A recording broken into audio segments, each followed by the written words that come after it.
Hey, what's up, y'all? Welcome to this week's episode of Tenure Talks, where we interview battle-tested procurement professionals that have the scars to prove it.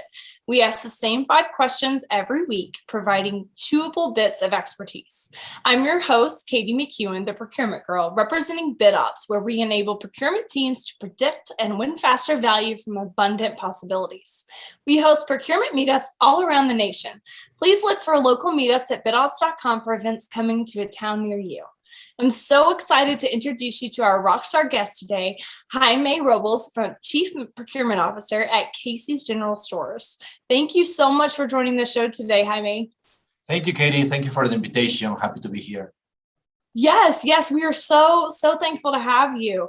I know we talked a little bit before we started Tenure Talks, but your experience and your expertise in this space is just amazing. And I'm so thankful to have you on the show to really pass down that invaluable expertise, because I think it'll really make a difference for young up-and-comers who really want to see the kind of success that you've been able to see in this space. So tell me about you, tell me about yourself and your current role. Yeah, thank you. So I've been blessed to be part of such an amazing organization through my career. Jaime Robles, I've been my whole career in procurement, supply chain, strategic sourcing.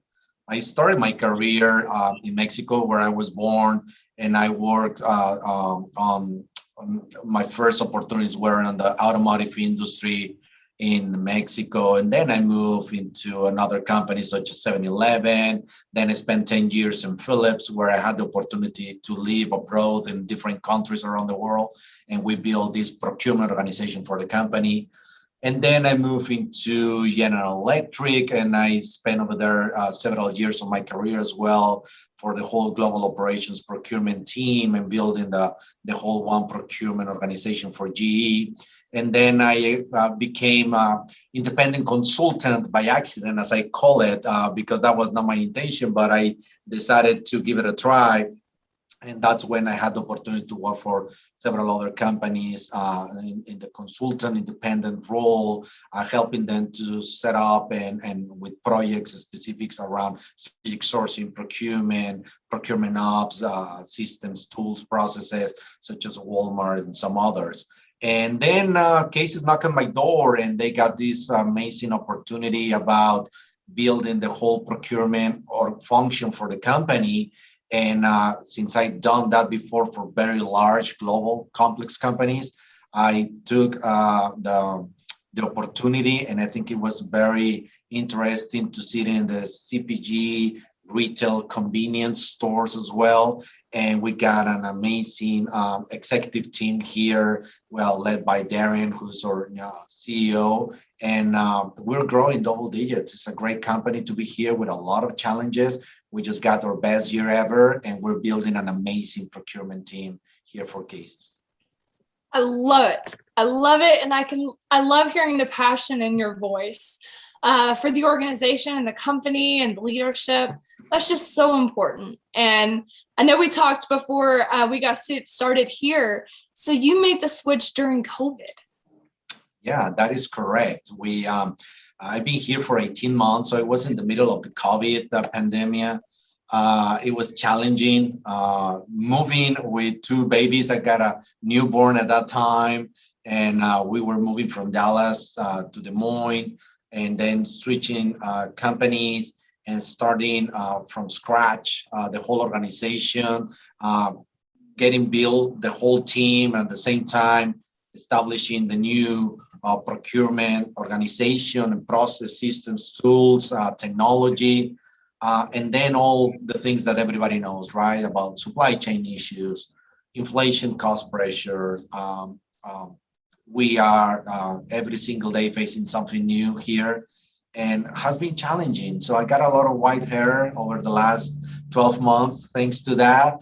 But very happy, exciting times to be here and to put into practice everything that you have learned your whole career. And I think we are exceeding goals here. We're in a path to go over hundreds of millions of dollars in cost savings for the company, and finding so many opportunities for Casey's.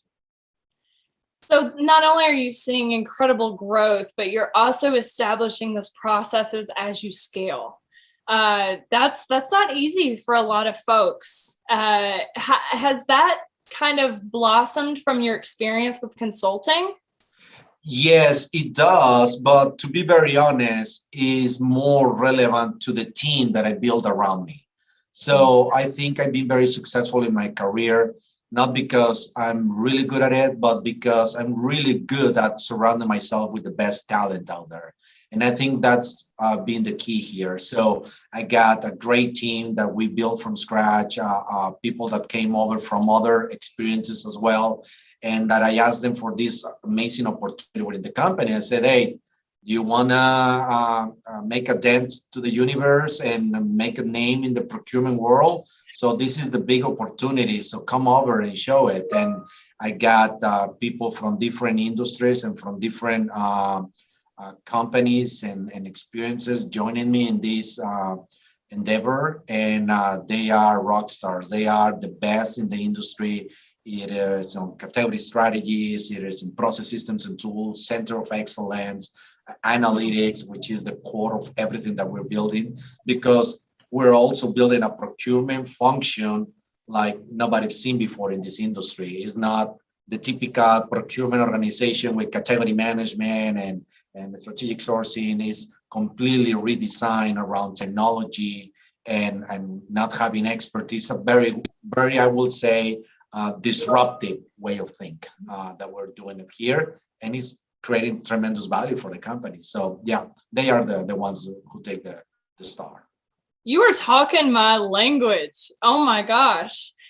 Is it mostly best in class? Are you kind of cherry picking technologies, just top notch innovation partners? That is correct. So when we design and when I was given this opportunity, um, literally they say, well, we got a white canvas. So how do we build the best in class procurement organization for the company? And that's where I say, okay, so let's build a team that is best in class, that are the best on each one of their fields. But how do we build a procurement function that is surrounds itself around technology? Let's put the technology on the core of the function. Let's bring the best of breed of the different technologies that you can find around. So what is the best of breed on contract lifecycle management? What is the best of breed on procurement to pay? What is the best for e-auction? What is the best for strategic sourcing, for tailspin? And that's how we're connecting all these technologies, bringing to the core, and then building the team around all that technology. And then building in a self-service mode for the company where we will have a very, I would say, marketplace type of solution, self-service completely, and we do everything in the back end, and we let our vendors, suppliers, and partners to drive our marketplace. So pretty much is you don't need procurement to do the job. You can do it by yourself if we just give you the technology and the tools to do it. Yes, exactly. You already have the tools to be successful. You just need to use them. Yep, totally. And Yeah. that speaks very well to the language of the new generations and the millennials, and how curious they are and how good they are with data and analytics and technology. And nobody needs to teach them how to do certain things. They just need access to that, and they will create so many things for you in terms of value for the company. Exactly. Because data and analytics is like the bedrock or the cornerstone of how decisions get made and how you know which activities drive impact. And yeah, the fact that this new generation's tackling that first, that is correct. Yeah, that's going to see a lot of success. So who is that one person or mentor that really inspired you and really paved the way for you to be who you are today? You know, I was thinking about that, and there were many people at the beginning of my career that shaped the way I am today professionally. And at the same time that they opened the doors, they trust me, they helped me, they supported me along my career. I have several of them. The number one that comes to my mind, his name is Gaspar Mondejar. He's from Spain. He was my manager in Philips for many years.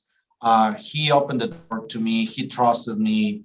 He provided me tons of support, but also I learned a lot from him. He was such a nice person to work with that you always wanted to be next to him. He was a great mentor, a great coach. He always had something good to say. He always knew the direction to take, providing great guidance to the team and to all of us. And he always had this philosophy about open door, be transparent, do the right thing. And that was very important for me. That it was very close to my values as well about doing the right thing, doing what it matters, focus on results, exceed your goals, and always keep learning and growing. So he was a great mentor. He was a great person that I'm still in touch with him, and he's somebody that I always expect to be in communication with, and that I owe a lot of the support at the beginning of my career. Well, I'm sure that he is very proud of you and all the success that you've seen since you've been there. That's so cool. I'm glad that you guys are still have a relationship and still talk. That's really neat. Yeah, that's a great point. Yeah, absolutely. You mentioned really building a best-in-class footprint. So before I ask this next question, I really want you to think about, maybe you've got something already in mind, which you might say, what's the most innovative thing, but what's the most innovative thing that you've seen in this space that has really impacted you in your job and your role currently? What's really made the most impact for you? Well, I think everybody talks about machine learning, deep learning, AI technology, and how is that impacting the world in many different ways. Everybody talks about all those technologies impacting procurement. I've seen lately, and I remember from my time in GE, I was asking all those questions to the category managers about how can we use AI to help us take better decisions on negotiations and costs, methodologies, and pricing. And at that time, it was still not there. The AI technology was still, for the strategic sourcing, was still developing.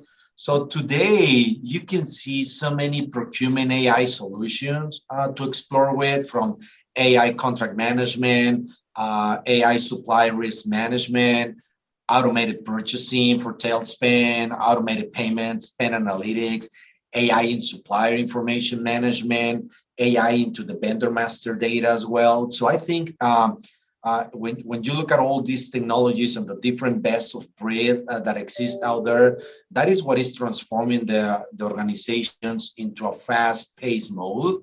The challenge is the quickly adoption that all we as a companies and as procurement organizations, we want to implement those. And that is where I see many of my colleagues out there, they're still thinking about category strategy management or category strategy development as a core content expertise that somebody has to have, rather than a data analytics, AI driven initiative.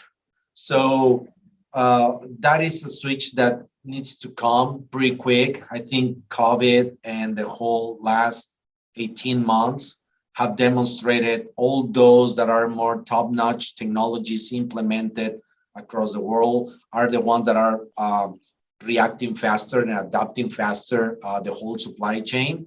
And also in the AI spectrum, what you can see for a strategic sourcing, if I need to pay $1 for this plastic container, what is AI telling me today in a more dynamic contract purchasing? Do I need to really be in a contract with a vendor for $1 for 12 months? Or can we have a dynamic open marketplace where any vendor can see what I'm paying, what are my specs, what are the type of bottles, what is my volume and consumptions, and why don't you let them drive the whole volume and the whole offer demand and get it for me in a more open spectrum?